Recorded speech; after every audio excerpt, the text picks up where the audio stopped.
உங்களோட phone lock எல்லாம் அம்மாக்கு தெரியுமா? என்ன சாட் பண்றா ஏது பண்ணல எல்லாம் ஃபிங்கர் லாக். ஆனா அம்மா அப்பா எல்லாத்தையும் அதை பார்த்துட்டு சும்மா.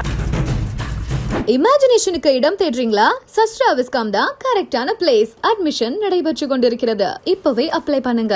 சம்மர் ஹாலிடேஸ் வந்தாச்சு, நம்ம ஜிடி ஹாலிடேஸும் வந்தாச்சு. South India's number 1 travel brand. பாரம்பரியமான சுவையான புது அறிமுகம் KTV True Value Groundnut Oil. டைரி ஒரு நாள் எடுத்து படிச்சுட்டாங்க. எங்க அம்மா ஒரு சனியன், எங்க அம்மா என்ன டார்ச்சர் பண்றா, சைக்கோத்தனமா பிஹேவ் பண்றா. நம்ம சொல்றேன், எங்க பெரிய பொண்ணு பல்லவி ஒரு கோவம் இருக்கு. என் பொண்ணு வந்து ரோட்ல போய் நின்னு கத்துவாளாம், பழி வாங்குறது. நீங்க ரெண்டு பேரும் சொல்ற ஒரு பேரண்டிங் டிப் என்னவா இருக்கு? என்னோட வேலையே அடுத்தது என்னன்னா, எங்க இருந்தாலும் உங்க கூட கனெக்டடா இருப்பேன். 1 மணி நேரத்துக்கு கலாரம் வச்சு எந்திரிச்சிருக்கேன். நீங்க பிள்ளைங்கிட்ட பேச வாழ்க்கையை நல்ல முறையில கொண்டு போறதுக்குங்கிறது வந்து அதுக்கான வழி ரொம்ப குறைவு. தேடி தேடி ரொம்ப அலசி எடுக்கணும். விட்டு போறதுக்கு அப்படி இப்படி இங்க புண்டா பிட்ட எல்லா இடத்துலயும். பெரிய பொண்ணோட போன் வந்து என்னோட கனெக்ட் ஆயிருக்கு. ஏமா இவ்வளவு டிராபிக்கா இருக்கா, ஏன் உன் கார் இங்க போயிருக்கு நான் கேட்பேன் போன். இவரோட தான் இன்னும் நாங்க கனெக்ட் பண்ணல. அப்பா அம்மா ரெண்டு பேர்ல வந்து அப்பா சொன்னது அம்மா கேட்பாங்களா, அம்மா சொன்னது அப்பா கேட்பாங்களா? அம்மா சொல்றது அப்பா. எந்த இடத்துல காலியா இருக்கணுமோ காலியா இருக்கணும். நானு பத்திரகாலியா இருக்கு. எவ்வளவு ஃப்ரெண்ட்லி பிள்ளைங்க கிட்ட. பிள்ளைங்க கிட்ட ஜாலி ஃப்ரெண்ட்லி, ரொம்ப ஃப்ரெண்ட்லியா இருக்கும். ஜோக்ஸ் கிராக் பண்ணுவாங்க பெரியப்பா. இது எப்படின்னா ஆன் ஸ்பாட் இப்படியும் ஏதாவது சொல்லி ஜோக் கிராக் பண்ணுவாங்க. ஏதாவது ஒரு ஃபன் ஃபேக்ட் மாதிரி சொல்லிட்டே இருப்பாங்க. So that way he's Not very your fun normal with us. dad jokes. Yeah.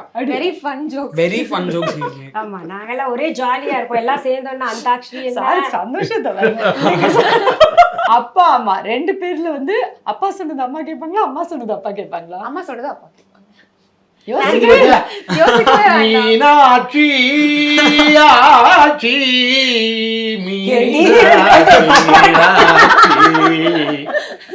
கல்கட்டாவா இருக்கக்கூடாது, காலியா அதே கல்கட்டாவா இருக்கக்கூடாது. எந்த இடத்துல காலியா இருக்கணுமோ காலியா இருக்கணும். நானு பத்திரகாலியா இருக்கு. மீனாட்சி அம்மன் உங்களை சொல்லிட்டாரு. ஆனா நீங்க மார்க் பண்ணீங்க. பொதுவாவே எங்க வீட்டுல வந்து கொஞ்சம் நான் சொல்றது இவங்களுக்கு எல்லாம் ஒரு நம்பிக்கை, அதாவது கேட்கணும். I am not forcing. இவங்களுக்கே ஒரு நம்பிக்கை என்னன்னா இவ சொன்னா கரெக்டா இருக்கும் அப்படின்ற மாதிரி. அதனால இவாகட்டும் பெரிய பொண்ணாகட்டும் இவராகட்டும் எந்தெந்த இடத்துல கேட்கணுமோ கேட்டுருவாங்க. முக்கியமான ஒரு சில பொறுப்பெல்லாம் இவர்தான் வச்சிருக்காரு. பட் என்னன்னா டெசிஷன் நீங்க அவர் வந்து எல்லாம் செஞ்சு கரெக்டா சார். ஆர்டர் அதை செய்யணும். ஆர்டர் டெசிஷன் மேக்கர் வந்து எனக்கு சந்தோஷப்படணும். இதுதான் விமன் எம்பவர்மென்ட். நம்ம எல்லாம் முத்திர பண்றோம். 2K கிட்ஸ் அப்படிங்கும்போது நிறைய பேரண்ட்ஸுக்கும் அந்த பிள்ளைங்களுக்கும் முரண் நிறைய இருக்கு. ஒரு பேரண்டிங் டிப் கொடுங்களேன். எப்படி இருக்கு, நீங்க எப்படி சொசைட்டியை பாக்குறீங்க? இப்ப சமீப காலமா என்கிட்ட வந்து நான் கவுன்சிலிங் கொடுத்துட்டு இருக்கேன்ல, அதுல பாத்தீங்கன்னா ஃபேமிலி கவுன்சிலிங்ஸ் எல்லாம் வரும்போது அதுல இப்போ ரீசெண்டா ஒரு 15 நாள்ல 2 கேஸ் பார்த்தேன். என்னன்னா என்கிட்ட வந்தது அவங்க என் பொண்ணு வந்து 14 வயசு தான். இப்போ ஒரு அம்மா வந்து உட்காந்து அழுகுறாங்க. அவங்க 2 பேருமே ஒர்க்கர்ஸ். இப்போ பாத்தீங்கன்னா எல்லாம் அம்மா அப்பா ஒர்க் பண்ணாதான் குடும்பத்தை ஓட்ட முடியும். அந்த மாதிரி ஒரு சூழல்ல தான் இருப்போம். நமக்கு தினம் கல்யாணம் பண்ணி வைக்கிறதுக்கு சேர்க்கறதுக்காக தான் பேரண்ட்ஸ் வந்து சம்பாதிக்க போறாங்க அப்படி ஒரு சில பிள்ளைங்க புரிஞ்சுக்கிறது இல்ல. இப்போ வந்து ஒரு அம்மா வந்து கதறி கதறி என்கிட்ட அழுதாங்க.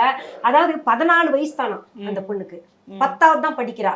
அவங்க அம்மாவை உட்கார வச்சுக்கிட்டே லவர் கிட்ட பேசுறாளாம். அம்மா நகரக்கூடாது. இது கொடுமையா இருக்கு. ஆனா என்ன சாட் பண்றா ஏது பண்ணல எல்லாம் ஃபிங்கர் லாக். ஆனா அம்மா அப்பா எல்லாத்தையும் அதை பார்த்துட்டு சும்மா இருக்கணும். அப்படி நீ ஏதாவது பார்த்த கொண்டேன்னா நான் சூசைட் பண்ணிப்பேன். ஐயே, இது எவ்வளோ பெரிய ஒரு தண்டனை தெரியுமா? ஒரு பெத்தவங்களுக்கு எவ்வளோ பெரிய தண்டனை. அவங்க என்ன தெரியுமா, வந்து த்ரெட்டன் பண்றாள்ல எங்க இறந்துருவாளோன்னு பயந்துகிட்டு அவங்க அந்த பையன் முன்னாடி பேசுறா, அதை உட்காந்து இவங்க கேட்டுக்கிட்டு இருக்காங்க. இது ரொம்ப கொடுமையா இருக்கு. சைக்கோத்தனமா பிஹேவ் பண்றாங்க அந்த பிள்ளைங்க. அது வந்து அந்த பிள்ளைங்களுக்கு புரியல. நான் சொன்ன நீங்க கூட்டு வாங்க நான் பேசுறேன்னு. அந்த பிள்ளைங்களுக்கு அது புரிய மாட்டேங்குது. அந்த குழந்தைங்களுக்காக தான் அந்த பேரண்ட்ஸ் போறாங்க. இந்த காலகட்டத்துல வந்து ஒருத்தர் சம்பாரிச்சு முடியாது. அந்த மாதிரி இருக்க சூழல். அந்த பொண்ணுக்கு வந்து அவங்க அம்மா வேலைக்கு போறாங்கன்ற கோவத்துல இப்படி பண்றாங்க. பழி வாங்குறா. என்ன தெரியுமா, டைரி ஒரு நாள் எடுத்து படிச்சுட்டாங்களாம். எங்க அம்மா ஒரு சனியன், எங்க அம்மா ஒரு அது, எங்க அம்மா என்ன டார்ச்சர் பண்றா, அப்படி இப்படி எழுதி வச்சிருக்காங்களாம். அவங்க சொல்றாங்கம்மா இது வந்து எப்பேற்பட்ட ஒரு கொடுமை பாருங்க, நான் வாழ்றதா இருக்கிறதா இருக்கக்கூடாதுன்ற மாதிரி ஒரு சூழல் இருக்கு. இது மாதிரி 2 கேஸ். இன்னொரு கேஸ் என்ன பண்ணிருச்சுன்னா, அந்த பொண்ணு நடு ரோட்ல போய் நின்னு கத்துவாளாம், பழி வாங்குறது. அதுவும் அம்மா அப்பாவை பழி வாங்குறது. அது பாத்தீங்கன்னா அம்மா ஆல்மோஸ்ட் அடிக்கிறாளாம். அவளு சின்ன பொண்ணுதான், 15-16 வயசு தான். அம்மாவை அடி அடிக்கிறாளாம். இது என்ன காரணம் இருக்கு? இதுக்கு என்ன காரணம்னா, அந்த சின்ன வயசுல அரியா பருவத்துல இவங்க விட்டுட்டு போறாங்கல்ல, அந்த நேரத்துல அந்த பிள்ளைங்களுக்கு மனசுல அம்மாட்ட இருக்கணும், அப்பா இல்லாட்டியும் கூட அம்மாட்ட இருக்கணும்ன்ற ஒரு ஆர்வம் இருக்கும். அப்போ அம்மா இல்லாம போனோன்னு அது என்னன்னா அந்த நேரத்துல புரியாதுல்ல அவங்களுக்கு. அப்போ ஆழமா பதிஞ்சிருச்சு. இவங்க வந்து வெறுப்பு வந்துருது. அந்த வெறுப்பே வந்து வளர்ந்து என்ன ஆகுதுன்னா ஒரு மாதிரி சைக்கலாஜிக்கலா இவங்களை பழி வாங்கணுன்ற ஒரு உணர்வு வந்துருது. நீங்க 2 பேருமே நிறைய வெளிநாடுகள்ல இருக்கீங்க, கச்சேரிகள்ல பண்ணிருக்கீங்க. இப்போ ஒர்க்கிங் அப்படிங்கும்போது பிஸியா இருக்கும்போது குழந்தை வளர்ப்பு அப்படின்றது கொஞ்சம் அவே ஃப்ரம் இருக்க வேண்டிய சூழ்நிலை இருக்கும். பட் இங்க பேரண்டிங் கரெக்ட்டா இருக்குல்ல. இன்னமும் சொல்றேன், எங்க பெரிய பொண்ணு பல்லவிக்கு அவளை சின்ன குழந்தையா விட்டுட்டு நான் கச்சேரி போயிட்டோங்கிற கோவம் இருக்கு. இன்னும் இருக்கு கோவம் வேற சார். பட் அந்த மரியாதை அந்த வருத்தம் கூடாது இல்ல, அந்த மரியாதை குறையல, பிஹேவியர் ஆனா மாறக்கூடாது. வருத்தம் இருக்கு. கொஞ்சம் அவங்க வருத்தப்பட்டிருக்காங்க. பட் அவங்களே எங்களை என்கரேஜும் பண்ணுவாங்க. 2 பேரும் பாத்தீங்கன்னா இல்ல நீங்க பண்ணியே ஆகணும், இன்னும் நிறைய பேர் ப்ராப்ளமா இல்ல. ஆனா உங்களுக்கு பிகாஸ் நான் எப்பயும் பேசிட்டே இருப்பேன் 1 hour. நான் வந்து என்னன்னா எங்க இருந்தாலும் வந்து டைம் கிடைக்கும் போது வேற எதுவுமே பார்க்க மாட்டாங்க. நோ இதென்ன வாட்ஸ்அப்போ படமோ எதுவும் பாக்குறது இல்ல. என்னோட வேலையே அடுத்தது என்னன்னா எங்க இருந்தாலும் இவங்க கூட கனெக்டடா இருப்பேன், பேசிக்கிட்டே இருப்பேன். என்ன வேணும், அடுத்தது என்ன சாப்பிடுங்க, இதெல்லாம் ஹெல்தியா சாப்பிடணும், இது சாப்பிட்டா நல்லது, ஹெல்தியா எப்படி இருக்கணும், எப்படி நம்ம இருக்கணும் அப்படின்னு எல்லாம் வந்து கனெக்டடாவே எப்பவுமே இருப்பேன். எனக்கு அது விட்டா பாத்தீங்கன்னா எங்க போனாலும் நீ சாப்பிட்டியா நேரத்துக்கு அலாரம் வச்சு 1 மணி நேரத்துக்கு அலாரம் வச்சு எந்திரிச்சிருக்கேன். நீங்க 2 பேரும் சொல்ற ஒரு பேரண்டிங் டிப் என்னவா இருக்கும்? குழந்தைங்க வந்து ஃபர்ஸ்ட் புரிஞ்சுக்கணும், இந்த கால சூழ்நிலையில 2 பேர் போய் சம்பாரிச்சாதான் ஒரே ஒரு குழந்தையாவது உருப்படியா வளர்க்க முடியும். அந்த குழந்தை என்ன படிக்கணும்னு நினைக்குதோ அது படிக்க வைக்க முடியும். அந்த குழந்தை என்ன கேட்கிறாளோ அதை வாங்கி கொடுக்க முடியும். என்னன்னா பேரண்ட்ஸ் எங்க இருந்தாலும் கனெக்டடா இருக்கணும் அவங்க கிட்ட. இப்போ நான் போயிருந்தேன்ல, டெய்லி அவர்கிட்ட பேசிட்டு இருப்பேன். டெய்லி அங்கங்க ஒரு போட்டோ எடுத்து அனுப்பிட்டு இருப்பேன். அவரோட கனெக்டாவே இருந்துட்டு இருப்பேன். மனைவிக்கு வாட்ஸ்அப்ல மெசேஜ் அனுப்புறமே அவளுக்கு. ஆமா, மனைவிக்கு அனுப்புறாங்களோ இல்லையோ பொண்ணுங்களுக்கு அவங்க ஃபர்ஸ்ட், அப்புறம் தான் இங்க. இப்போ உங்களோட போன் லாக் எல்லாம் அம்மாக்கு தெரியுமா? குடுன்னா கொடுத்தா என் போன் லாக்ல இருக்கு, அவங்க ஓபன் பண்ணுவாங்க பாருங்க. ஆமா, எதுக்கு லாக்குன்ற நானு பாருங்க எதுக்கு லாக்கு அவங்க செக்கும் பண்றது இல்ல, பிகாஸ் அந்த ட்ரஸ்ட் இருக்கும்ல. நான் எல்லாத்தையும் மானிட்டர் பண்றேங்க. ஓப்பனா சொல்லணும்னா, அதாவது என் பெரிய பொண்ணு இல்ல, என் பெரிய பொண்ணோட போன் வந்து என்னோட கனெக்ட் ஆயிருக்கு. அவ பார்க்கிங் எங்க விடுறா, அவ கார் எங்க போகுது, ஏமா இவ்வளவு டிராபிக்கா இருக்கா, ஏன் உன் கார் இங்க போயிருக்கு நான் கேட்பேன் போன் பண்ணி. இவ போன் அவ கூட கனெக்ட் ஆயிருக்கு. சோ ஜிபிஎஸ்ல வந்து எல்லாமே கனெக்டட். 2 மணிக்கு ஆயிடுச்சுன்னா ஏன் என்ன வீட்டுக்கு வரலன்னு போன் அடிச்சு கேட்பாங்க. இவரோட தான் இன்னும் நாங்க கனெக்ட் பண்ணல. தாராளமா, ரொம்ப சந்தோஷம். அப்பா நான் கேட்காமலே செஃபோரால போய் நின்னுட்டாங்க. அல்டா பியூட்டி செஃபோரா லண்டன்ல ஷாப்பிங் எனக்கு பண்றதுக்காக. நான் ஷாப்பிங் பண்ண கேட்கவே இல்லை. இவெண்டும் மேக்கப். ஏன்னா இவன் துபாய் போகும்போது செஃபோரா வந்து அந்த செஃபோரா படத்துல செஃபோரா போய் தேடுனா அங்க கிடைக்கல. அது மைண்ட்ல அப்படியே இருந்தது.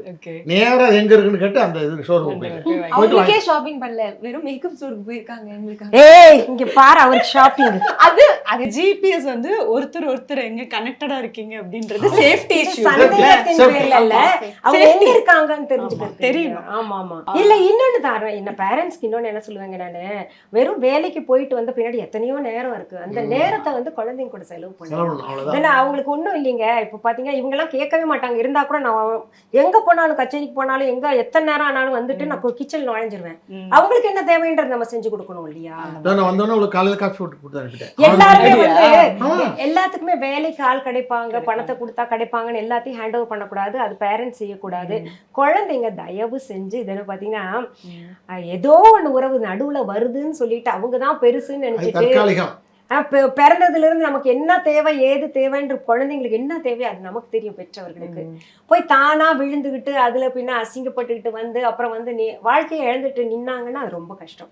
அதாவது நம்மளோட வாழ்க்கையை நல்ல முறையில கொண்டு போறதுக்குங்கிறது வந்து அதுக்கான வழி ரொம்ப குறைவு. தேடி ரொம்ப அலசி எடுக்கணும்.